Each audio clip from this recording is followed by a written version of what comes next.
Now, for those who watch Dragon Ball growing up, you'll understand how devastating it is for Frieza to beat Vegeta. This is so bad, because we always want Frieza to lose. Come on, baby, we got this. I'm so sorry. Oh, no, no! Oh!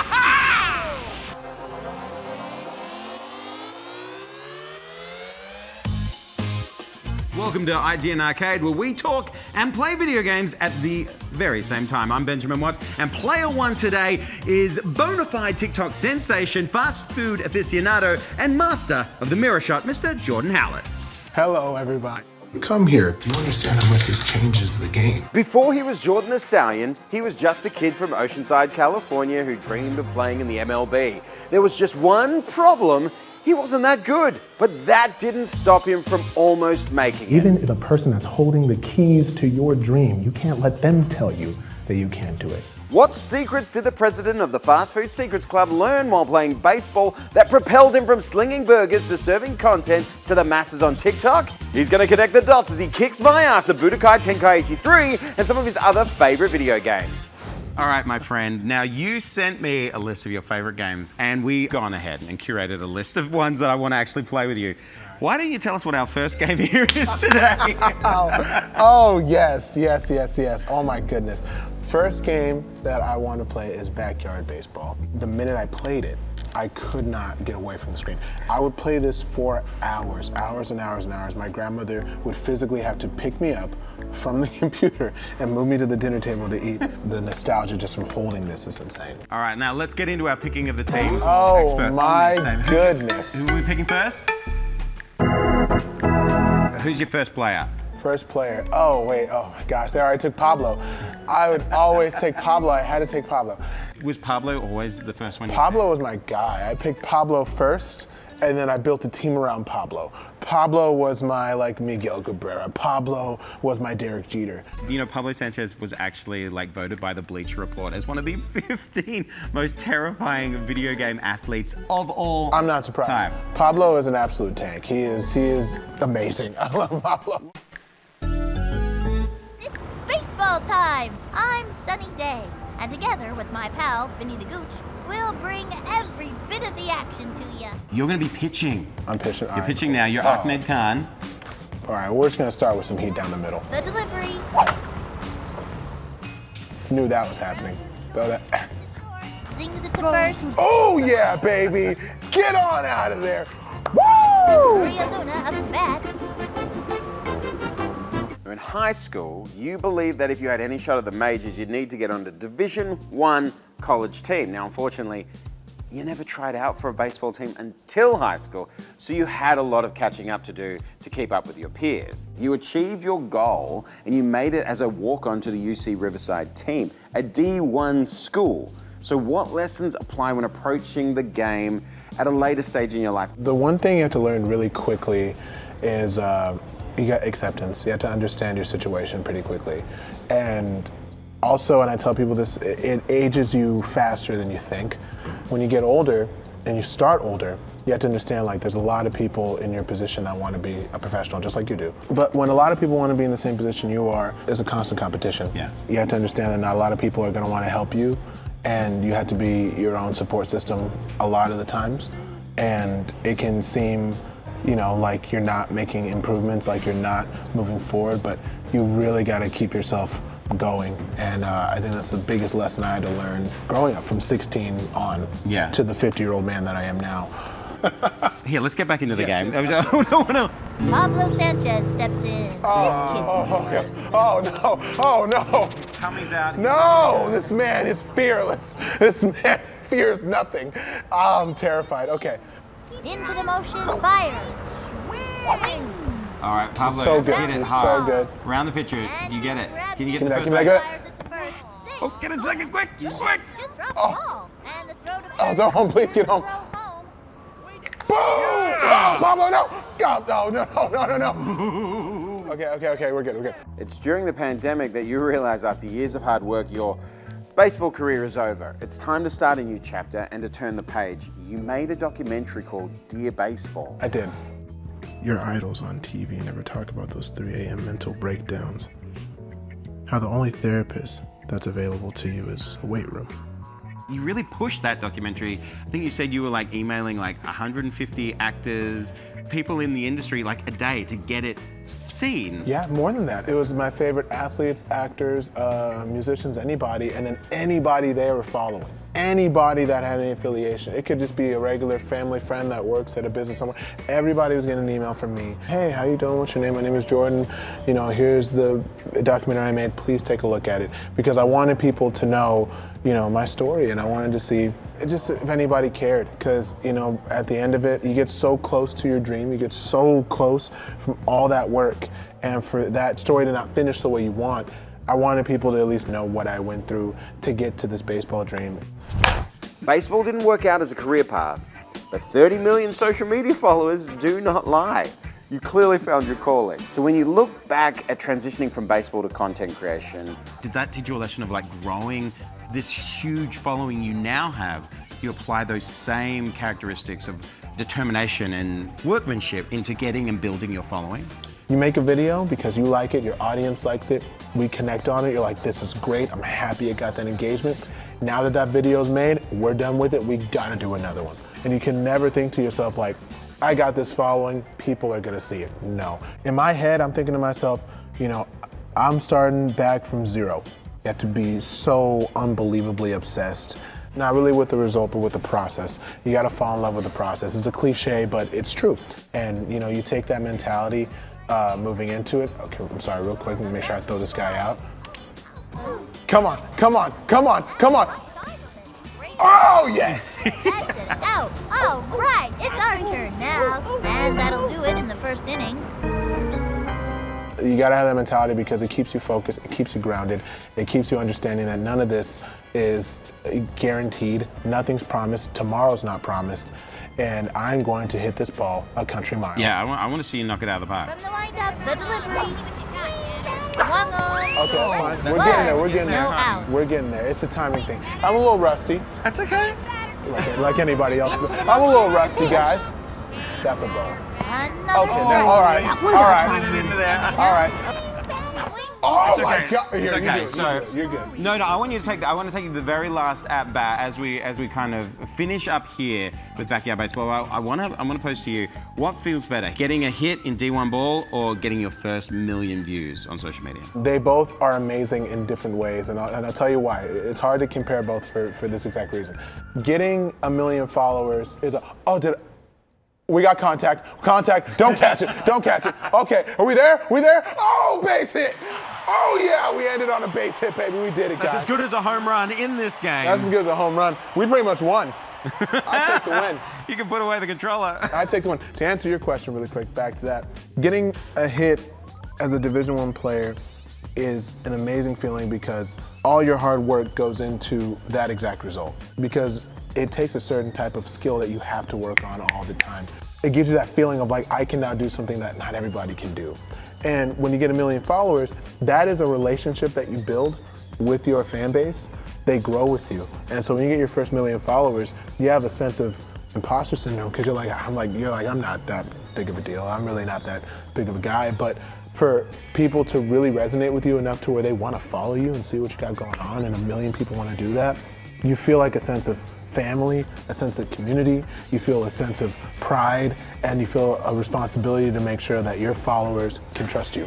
So, both different feelings, both amazing ones though. So now I want you to look back, backyard baseball.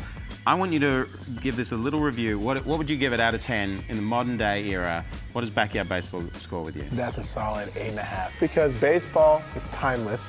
Backyard baseball is a childhood staple. And not only that, like, it's just as fun now. I mean, I'm really juiced up. This was one of your other choices of favorite video games of all time. A very interesting Batman game to choose. Yes. I personally hadn't heard of it. Okay. Rise of Sin Tsu. So tell me, why Batman Rise of Sin Tsu? My brother and myself played this constantly. We played it so much that we didn't go to bed until super late, and I would wake up at like 5 in the morning and just play it all day long. It was the funnest game in the world as multiplayer, and very nostalgic. It was a great time hanging out with my brother and playing this. Well, let's do it. Let's do it. I'm your brother today. We're doing it. I have no problems with that at all. This is you, my friend. All right, let's get into it. I'm gonna give you Batman if you want Batman. I'm Nightwing. We'll do You're a Nightwing guy. I wanna be Batgirl. Okay, love that. Let's do 15 tokens in Arena 2. Let's do it. Oh, okay, so we're going. Oh, yeah. Oh, are these flipped? Oh, yeah, okay, cool. What is the secret to making a good TikTok video? Oh my gosh, that is a great question. That's funny you mentioned the word secret. The secret to making a good TikTok video, I mean, it's kind of like, again, it's a cliche, but it's true. It's you gotta listen to the people that watch you and support you. They like me the best when I am, again, just honest with them. When I sit there and I'm like, hey guys, what you see is what you get. I wear sweats, I barely comb out my hair, I'm normally always anxious, and I question everything, and fun facts are my favorite thing. I love researching. I love learning about, ketchup bottles or, door stoppers or things of that nature. It's just a lot of fun. Or even like fast food secrets. We both had 3 hit streaks, and I don't know what to. Oh, okay. So yeah, if you hold down square or X, you'll like load up a charge attack. Oh. Yeah. So I'll give you that. I'll give you that tidbit for free. But yeah, the secret is, again, don't be afraid to adapt, to learn new things. Don't be afraid to understand that, you are nothing without the people that follow you and watch you and support you. And as long as you have that mentality, did you just win? Did just win. Okay. That doesn't count. Now, you weren't playing baseball in a vacuum. You've had plenty of odd jobs over the years, like working in fast food restaurants and movie theaters.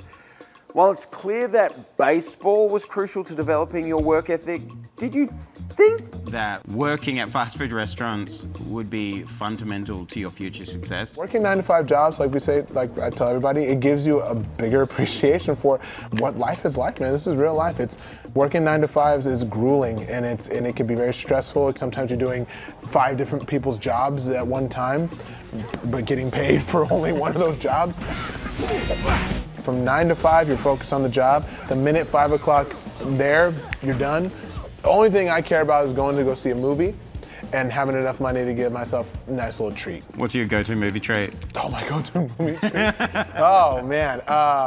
You make your own treats? Do you take a little secret recipe with you? I make my own sub sandwiches, and I'll sneak them into the theater. That's my go-to treat. Okay. Or what I would used to do, because I used to work in a movie theater. This is very unsanitary. I would take the large popcorn buckets that were refilled. You take the cleanest one from the top that wasn't in the trash for too long, and then you circle back around and say, hey, can I get a refill? And you get a free refill on popcorn, and you can enjoy your movie.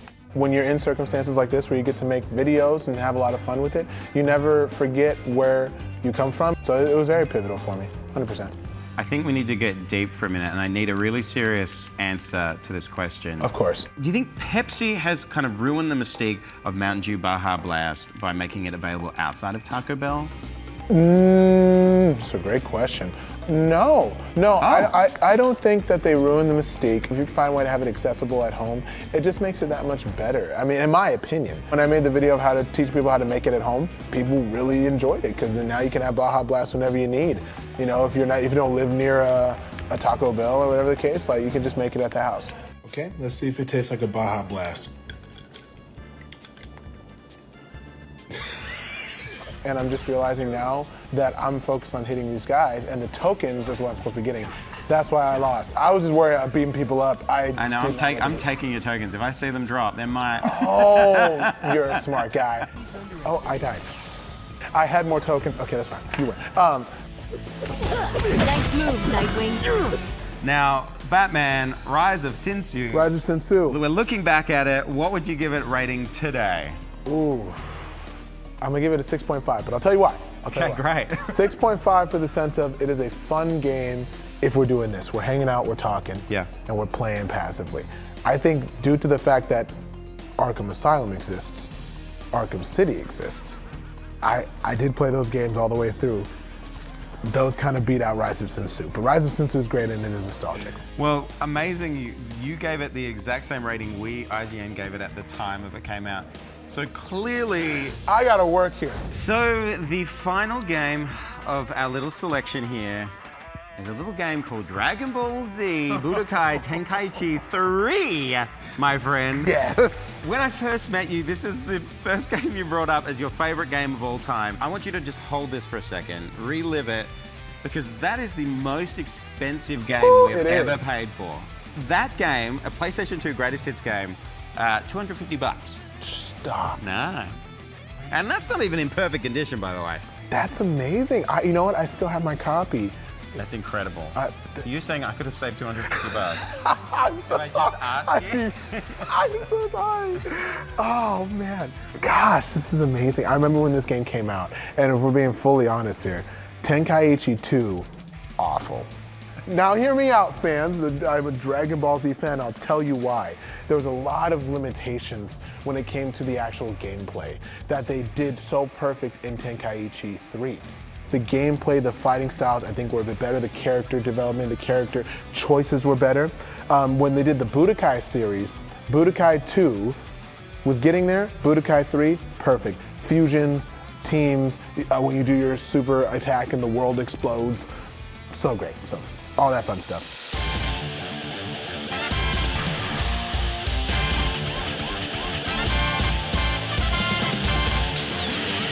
Dragon Ball Z Budokai Tenkaichi 3! So let's pick, we're gonna pick players. You can't pick any Saiyans. I'm gonna... Whoa, I like that, okay. No sayings. All right, I'm with it. The way you're scrolling through these menus, it's I want to see how many characters you guys had, okay? We're still pretty early in. So which DBZ character do you relate to most? Vegeta. I love Vegeta. I love the story. I love everything about how he came up, because again, Vegeta came up in a world where he was supposed to be the prince of all Saiyans. His dad was King Vegeta. In Vegeta's mind, it was his birthright to be the ruler of all Saiyans. And again, Saiyans are inherently evil. Goku was sent on Earth to rule Earth. Let me rephrase that.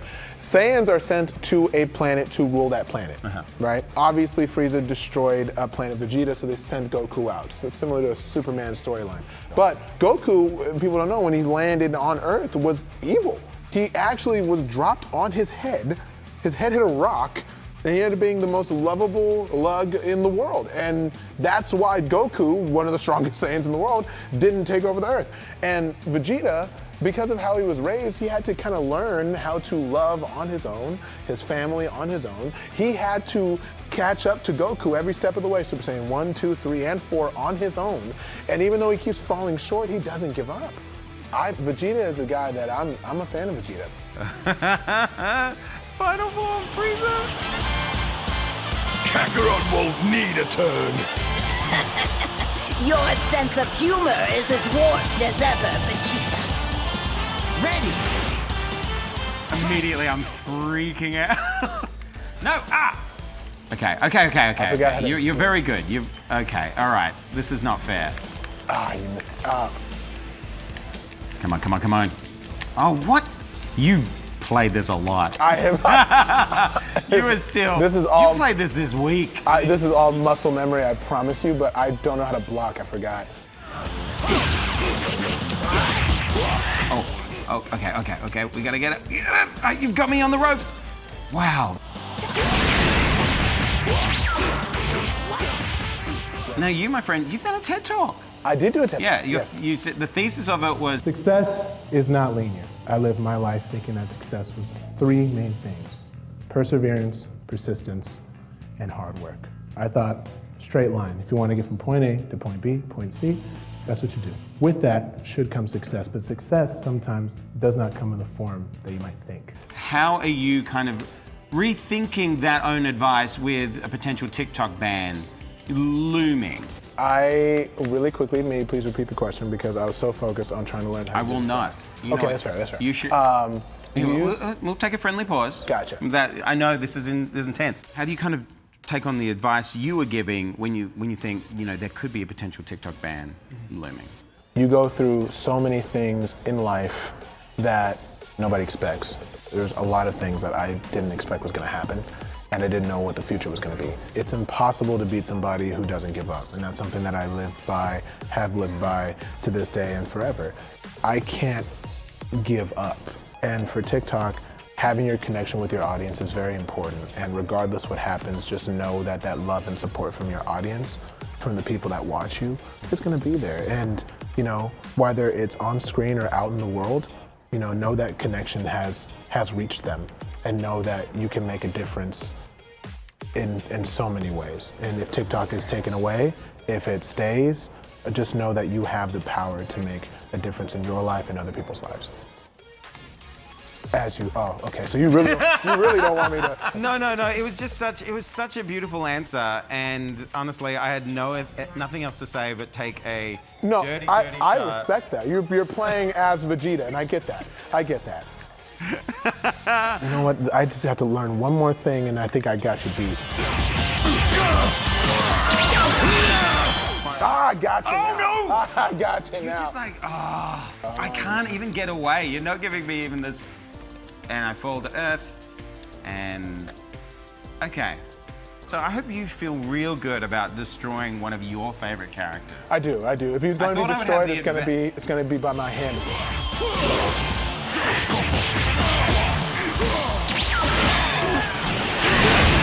Time up! What the heck? Time up? Boom! This seemed like a practice round. Anyone? Yeah, I agree. I think we should do the real one with Saiyans. I think that's a good one. Oh, God. Well, let's fight again. All right, let's do it again. What do you think is the single most kind of important thing, like a metric for success? And what do you look to? It's money, right? I'll say this. For my birthday, I went to Dreamville Fest. Okay. So Dreamville Fest is one of my favorite rappers, J. Cole. I saw 50,000 people who loved J. Cole's music, who knew every lyric, who just listened to, you know, all the things that made them feel good that J. Cole had provided to them, right? That's 50,000 people that love what you do. And I think that, you know, you can have 15, 20, 30 million followers and not have 50, 60,000 people that will just love what you're doing. They just kind of entertained by you. Or you can have 500,000 followers, but 100,000 of them are loyal and they love doing seeing what you're doing. Yeah. And I think that right there is a great metric for success about what can you do to engage with an audience that's gonna stick around for you?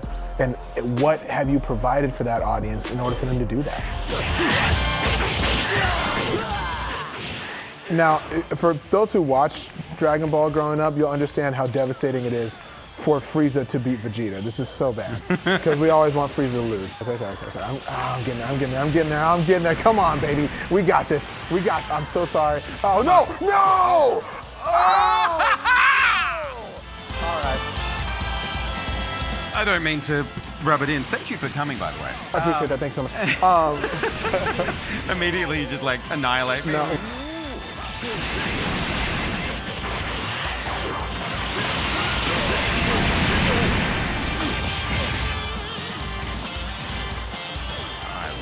It's coming to a close. We've got 42 seconds.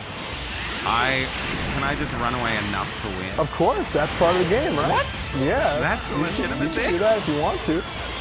Or you can, we can do this instead. No, I don't want to. Why not? That's the thing, like every time I try to get away from your text, you're just there. You're ready to go already.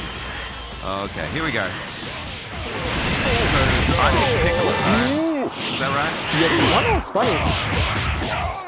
I will take something from the office. Yes! Oh, yeah! You messed with the wrong thing, you! Now, as we sum up this, tell me, Dragon Ball Z, Budokai Tenkaichi 3, what do you rate this now? 11 out of 10. 11 out of 10? 11 out of 10. You know we're not allowed to give games 11 out of 10. Okay, my but I bad. appreciate We'll do 10 out of 10. The only game that's going to beat this one is Tenkaichi 4. So. Are you excited for that? Oh my goodness, very excited. Jordan, I cannot thank you enough for coming and playing your favorite video games with us. Tell us what's coming up in your world. Thank you guys so much for having me. Again, we have Fast Food Secrets Club merch that should be out, and we got a whole lot more stuff coming through, and I'm just really excited to keep this going. So thank you guys very much.